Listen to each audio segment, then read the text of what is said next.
one way or the other. So I think I have a good responsibility to try to get the facts straight before I speak. But I think in terms of the broader impact of discussing this, I think it's very important for investors to be able to discuss stocks.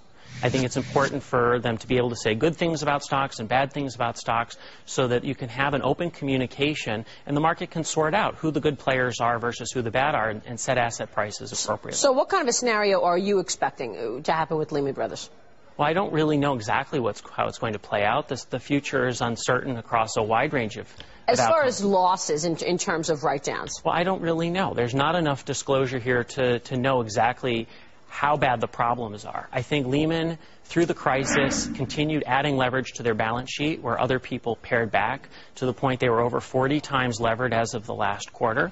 And I think as you got to this last quarter that was announced in February, or at the end of February, I think that there's considerable reason to believe that the numbers that they reported didn't really reflect the full magnitude of the credit crisis as it was at hand at the time. So how significant a decline in the stock are you expecting? You're shorting the shares. Well, I do. I think that the risk-reward in the stock is poor from a long perspective, and so we are short.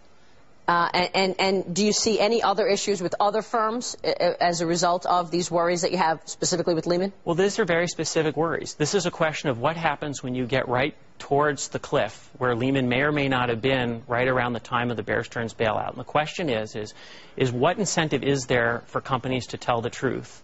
Or do you reward behavior where you don't come clean? Well, final question for you is, what do you say to someone who might say, look, you're cherry-picking the financials of this firm, and you're doing so, dropping information in the market to serve your own best interest because you're shorting the stock, and you may not actually have the facts because other people are telling me the opposite of this. Now, I don't know. Obviously, we get the quarter and the numbers in another 2 weeks. Well, there's two things about the cherry-picking comment.